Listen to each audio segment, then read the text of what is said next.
Welcome to Industry Focus, the podcast that dives into a different sector of the stock market every day. It's Friday, July 8th, and we're talking tech and online dating. I'm your host, Dylan Lewis, and I'm joined in the studio by Fool.com's Sarah Priestley. Sarah, how's it going? It's good. It's nice to be here. Thank you very much for having me. You are making your debut on the podcast. This absolutely is my debut, so everyone should give me a lot of leeway, I think. Yeah, but you've been at the Fool now for 5 months, 4 months? 4 months, yeah. And so we felt like it was time to kind of christen you. Yeah, baptism of fire. Yeah, and so I'm very happy to have you on the show. You've been doing some awesome work in the tech and consumer goods space. Thank you. And I don't know, I'm excited. I think it'll be a lot of fun to have you on the podcast a little bit more regularly now. Okay, we'll see. So we're talking about the online dating market today. Yep. I think it's a very interesting market. Some interesting stats just to kind of set some background here. Use of online dating sites or apps by 18 to 24-year-olds has tripled since 2013. Apparently, 15% of American adults have used online dating sites and apps, according to Pew Research. 1 in 10 American adults spends more than an hour a day on a dating app, according to Nielsen data. So there's clearly a lot of people using it. And I think anytime that you have this broad stroke interest in a category, naturally investors are kind of curious as to what's going on. So before we dive into one of the big companies involved in the space, you want to paint a picture in terms of some industry numbers for the average users and kind of the size of this market, Sarah? Yeah, sure. So the industry is actually pretty large. There doesn't seem to be much analyst opinion on the industry so far, but we'll go into talk about that later because I think it's because people haven't been able to play the industry so well. So it's actually valued at $2.2 billion in revenue per year. The growth for the past 5 years has been 5% annual compound annual growth rate. And despite the fact that some people are saying the industry is growing down, it's actually expected to grow by $100 million per year for the next 5 years. So it has scope to grow. And also China is estimated to be worth $1.6 billion by the end of this year. They're getting massively into Tinder particularly and other online dating. And the market segment is just mostly dominated by the 25 to 34-year-old category at 33%, and then closely followed by 35 to 44-year-olds. So it's actually not the younger people that you would expect that's dominating the market, although they certainly are active in it. And the biggest player, the biggest fish in this pond is Match. They control 25% of all online dating services by market share. And that is more than twice the next largest competitor, which is eHarmony, right? They're, I think, just under 12%. And then no one else in the space occupies more than 5%. No, and there's actually an industry magazine. So it's called Online Dating Magazine, and they posit that there are worldwide 8,000 online dating websites and apps created every year, and only 1% of these are successful. So that just shows you the amount of people that are kind of jumping on this bandwagon. Yeah, so you have this one big fish, and then after that, it's kind of like a heavily fragmented market space. Absolutely. Match, it's kind of a natural segue here. It's a perfect stat to lead into the conversation we want to talk about because Match is the company we want to discuss. They're kind of the only really way to play this market. Yep. And so if it's something that you are interested in on the investing side, they're the only game in town, right? Pretty much. And so let's get a little bit of background on them. So Match Group was spun off from IAC, which we'll talk about a little bit more. They have a portfolio of over 45 brands, which is huge. So they're kind of on a spending spree to buy up everybody that's operating in the market. So in the past, since 2009, they've done 26 acquisitions, which is a phenomenal pace. So they have 59 million active users across all of their brands, and 5.1 million of those are paid members. So they're operating mostly in the US, but they have websites across 190 countries and 38 languages. Which basically covers most of the globe, right? Pretty much. Depending on what stat you look at, there are like 196 to like low 200s in terms of countries in the world. So that's pretty good reach. Yeah, and any country you're in, you can online date. So that's good. They also own the Princeton Review, which is kind of I'm not sure how I feel about that being part of their company. The Princeton Review is a test preparation company that mostly operates through providing test papers for SATs. They want to move that online, and they have a lot of ideas about how they're going to improve that business. So it is interesting for them, but it fits strangely with the dating. Yeah, you look at their portfolio and they have these 45 brands. All of them are very heavily dating oriented. Mm-hmm. Your Match.com, Tinder, which we'll talk about a little bit more. Gen X people meet, divorced people meet. it's kind of crazy the different properties that they own, and then of course Princeton Review. Yeah. So IAC Interactive Corp, their parent company, is kind of known for their online properties, and that's I think why you have that kind of seemingly odd combination. But it seems like with what they want to do with Princeton Review, the online focus and the digital orientation kind of makes some sense. We'll get a little bit more into the revenue mix there. But Match really hasn't been directly public for a very long time. Like as I alluded to, they were nested under this publicly traded IAC up until last fall, and they only recently spun off. And so I think there are a couple different reasons for that. You kind of talked about when we were prepping for the show, the idea that they wanted to separate financials due to debt. You want to touch on that a little bit? Yeah, so when they bought Plenty of Fish, I think they got into they added 575 million of debt, and as a result, Moody's downgraded IAC, which meant, Barclays analysts downgraded the stock and all those kinds of things. I don't know that necessarily that played into the decision, but I imagine it was part of the discussion, certainly, because when they spun off Match, they spun off that debt responsibility onto a different entity. Although, I mean, your opinions are on this, and I completely agree with you, is that this isn't necessarily their offloading bad wood. To a certain extent, I think it's just that they want to allow investors a way to invest in the market, and they retain 85% of shares, 98% of voting interest. So they clearly want to keep a foot in the door with online dating. Yeah, when you hear spinoff, sometimes you think, all right, this is a company just kind of bailing on a bad business. You look at what IAC decided to do with the spinoff, like you said, they're retaining 85% and 98% of the voting interest, right? Yeah. I mean, it's clear that they think that this is a really great business. They wouldn't be holding on to that much of it if they didn't think that. Yeah. So this is kind of like how you see a founder-led business that the CEO and founder still owns 20% of the company after going public. It's one of those things as fools that we really like because it shows like they have skin in the game. They may be going public, they may be accessing some capital, but they want to see this business succeed as much as investors do. So why don't we talk a little bit about the revenue breakdown and what Match's top line looks like? Yeah, absolutely. So they brought in 285 million in revenue in last quarter, and they're a GAAP profitable company, which is great for investors. The split between dating and non-dating, dating comprises 90% of revenue, and the Princeton Review is 10%. They see that becoming a bigger portion of their profits going forward, but at the minute it's very small. Geographically, the split is predominantly North America. So North America is 66% of direct revenue. Down actually from 69% the first quarter last year, and international is accounting for 34%, up from 31%. So you can see they're shifting towards the international segment. Yeah, and I think over time you're going to continue to see that shift. We talked a little bit earlier about the huge market potential in China. Was that 1.6 billion sticker figure? By the end of this year. Yeah, by the end of this year. So that's obviously a market that they're interested in, and I think there are also a lot of very compelling international markets aside from China. So I think when you look at this business, that's one of the huge opportunities there, is getting outside the U.S. I think there's a decent runway there. Looking at some of the other big opportunities for them, management sites, they only currently use about 2% of their mobile ad inventory, and they see an opportunity for monetization there.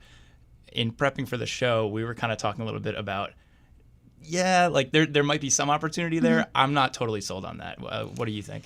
I'm not sure either. I think that if they can crack that would be fantastic, because I mean they have 5.1 million paid members and a huge number of daily users. So I think that if they can tap into that potential, then that's going to be huge for them. If you look at the success that Facebook's had, Instagram's had of integrating almost seamlessly some of these ads. My reservation and your reservation too is whether they can do that as seamlessly on a dating site, because as we talked about, you don't go to a date. It's not like Instagram where you go to look at pictures of fancy food and you may stumble across an ad for Blue Apron or something. With this, it's very much you going on there to find a date. So the example that you flippantly used was Tide Pods. You don't want to come across an ad for Tide Pods when you're looking for your next date, but it's true. They're going to have to be very selective about what they choose. They are going to have to be clever in the way that they do it, and they've hired very notable ad exec to help them do that. Potentially, they will crack it, and they are resting a lot on the monetization, particularly of Tinder. So we'll see. Yeah, you look at Tinder, and maybe for some of our listeners that aren't as familiar with it, it is a very bare bones interface, right? I mean, I think part of the beauty of it is it's super minimalistic. It's just an app with someone's picture, and you swipe right or swipe left, Yeah. And there isn't a lot of room for the kind of inline ads, the way you think about content, where you can kind of lay it in there with article text or something like that. And so what I expect most of those advertising opportunities would be kind of novelty promoted accounts, which I've seen. There's that movie Mike and Dave Need Wedding Dates, and I reopened my Tinder account prior to this show to just do a little market research, and I came across them advertising. And what they did was they created a character for the movie, and they created the Tinder profile for that character, which I thought was fun. It was an interesting novelty approach to advertising. I think that'll wear on people's patience pretty quickly. Yeah, I agree. I don't know if they might do something that's more like you need to sit through this banner ad or something like that in order to keep using the service every 10 swipes or something like that. That there might be more of an opportunity there. But as the corporate accounts for Tinder go, I don't think it's really what people want to be matching and doing. It's just not really in line with how people are using the service. No, absolutely. And I think given the amount of competition in the industry, it's kind of they're being very cautious, and I think that's wise of how they play this, because they don't want to discriminate people. Yeah. So obviously a smaller part of their business right now, but I think one of the other big opportunities is with Princeton Review. So it makes up less than 10% of their revenue right now, but they see that being a bigger and bigger slice of the pie moving forward. Absolutely. They want to move it to web-based. Obviously, that's going to reduce their fixed costs. And they also want to increase their offering. So there's a college counselling, which is a sideline offering that they do now. They want to bundle everything together and essentially be a one-stop shop for if you want to get your kid into college, this is where you're going to go. I think that it has the potential to be quite successful for them. They feel that there's a lot of alignment between dating and Princeton Review getting into college, because they think that it's all about what you're looking for in life and what you're aiming to get to. And maybe that's too much of maybe that's not the right way to look at it, but they do seem to have good ideas for how they're going to prove it. So what are some of the risks that you've identified with the company so far? So there's a discussion around, a lot of analysts talk about cannibalization. And Greg Blatt, who's the chairman and CEO, has been keen to dissuade people from this view. He's saying that cannibalization is not really something that they're suffering from. The issue is slightly more complex in that the soft wall offering, which is where you don't pay initially, it's like a freemium model. You start and then you can upgrade. And the properties that operate on that, Tinder is one of them. Yeah, absolutely. I think OkCupid is also. So the soft wall offerings are growing faster than their hard wall. So the hard wall is Match.com, where you pay an upfront subscription, you fill in all your questionnaires, and then you get access to the site. Which, from my perspective, that implies a degree of cannibalization, because if you're someone who's looking to meet somebody, you may want to try on a free site before you try on the pay site. Whereas before, when the free site weren't as popular or weren't as available, you may have gone straight towards the hard wall offering. Yeah, and it's really easy to try out something like online dating for free, right? Absolutely. And I think particularly with the younger markets, when you look at the millennials, the under 30s, which is a very valuable segment to be involved in dating, right? I mean, they charge people on Tinder that are above 35, right? Yeah, absolutely. I mean, the age ranking pay is just blows my mind. I think we both can't really get our head around it. But yeah, absolutely. They describe it as offering a discount to younger members. And geographically also the pay is weighted. So if you're in the US, you're going to pay more than in other countries, which makes more sense to me than the age demographic. They have been criticized that this is going to alienate a big portion of the market. However, it is almost a clever play, because you have these people 18 to 30 or 35 that are going to be occupied by the Tinder environment, or this is what they're hoping to. And then eventually, I guess the idea is they'll mature and migrate maybe to Match.com, which is their the pay model. So they have an offering for everybody's kind of taste and preference, and also where they are at in the seriousness of the relationship that they're approaching. And another thing, as people move to the soft wall properties that they have, a concern for me at least is Tinder's moat isn't huge in my eyes. You look at the more algorithm kind of proprietary matching systems that some of these more old school online dating platforms use. And you say, okay, well, there's something to that, right? Like Absolutely. they have this ability to match me to someone that I might not know, or I might not see that we're connected in some way. That we'd have chemistry. Whereas Tinder, it's like you're staring at someone's photo, you find that person attractive, or there's something in their profile that you're like, I'm interested in this person, and it's, do they swipe the same way? Do you both agree? And on the technical side, that's not super hard to engineer. No, and so interestingly, some psychologists have suggested that Tinder's got it right, that actually this initial attraction is the right way to go. However, you're completely right. From a business perspective, there's nothing clever really there's no algorithm, there's no kind of clever metric that's going on behind the background for Tinder. Whereas if you look at somebody like eHarmony, they have their 200-word questionnaire. A lot of people have found that laborious, but it's working for them. And their current ad campaign with the "Do you want fast or forever?" really kind of hits the nail on the head with, are you looking for a quick fix, or is this a relationship that you're going to have for life? So that's where I see that their market share is going to grow.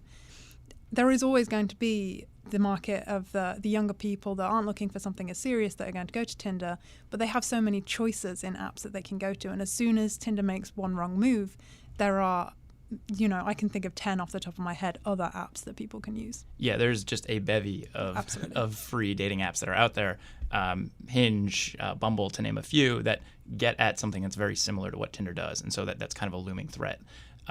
To counter that, there is the network effect with any of these types of businesses. And so the most compelling part of the platform is that there are tons of other people on it. And being kind of the business that set the landscape and said, like, this is what dating apps should look like, Tinder benefits from that. They have the name recognition, and everyone knows someone that's using it. And so that's really compelling for new people that are looking to get into the dating space.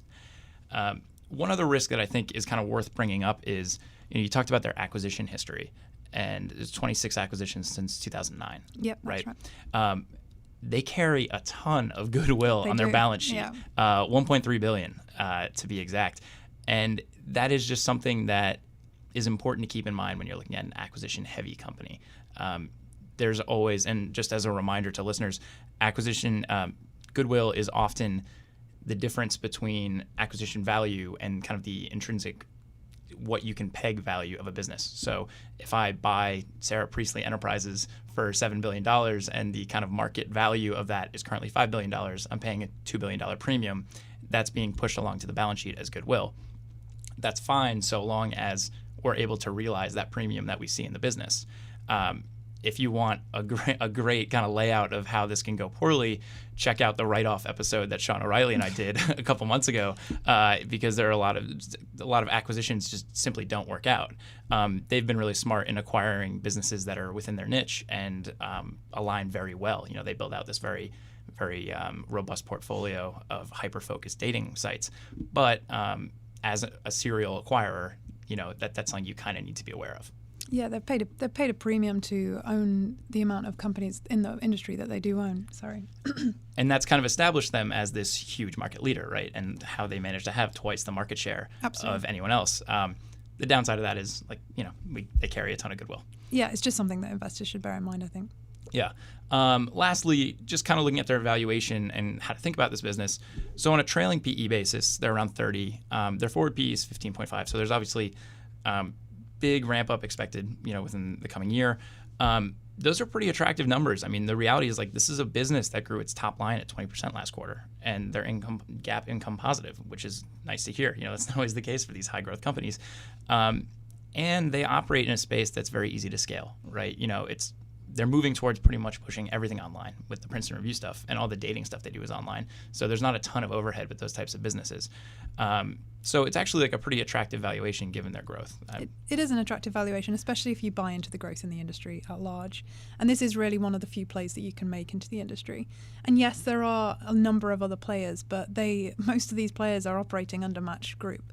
So really, you're kind of spreading your risk. If you're interested in online dating from an investor's perspective, if you believe in the growth that it's going to continue to have, and it's shown great potential, then this is really a good idea. Yeah, this is the way to play it. I'll say, you need to buy the story of people pivoting from the the freemium model over to something that causes them to Yeah. pay. Whether that story will play out kind of remains to be seen, but I think that that's a very important narrative to watch with this company.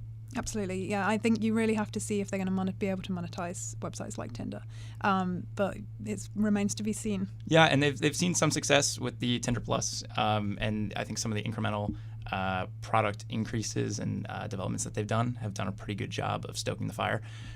So it's certainly a fun company to watch. We'll kind of just check them out in the coming quarters and see how they do. I'd be happy to do an update episode in a couple of months and see how they're doing. Good. Yeah, that sounds very good. Well, before I let you go, Sarah, any questions? Nope, absolutely Anything like that? You absolutely crushed it on your first episode. I was so happy to have you on. Look forward to having you on again in the future. Thank you. I'd love to be here. Well, listeners, that does it for this episode of Industry Focus. If you have any questions or just want to reach out and say hey, shoot us an email at industryfocus@fool.com, or you can always tweet us at MFIndustryFocus. If you're looking for more of our stuff, please subscribe on iTunes or check out the Fool's family of shows at fool.com/podcast. And if you're looking for more tech content from The Fool, follow us on Facebook at Motley Fool Tech. As always, people on the program may own companies discussed on the show, and the Motley Fool may have formal recommendations for or against stocks mentioned. So don't buy or sell anything based solely on what you hear here. For Sarah Priestley, I'm Dylan Lewis. Thanks for listening. Fool on.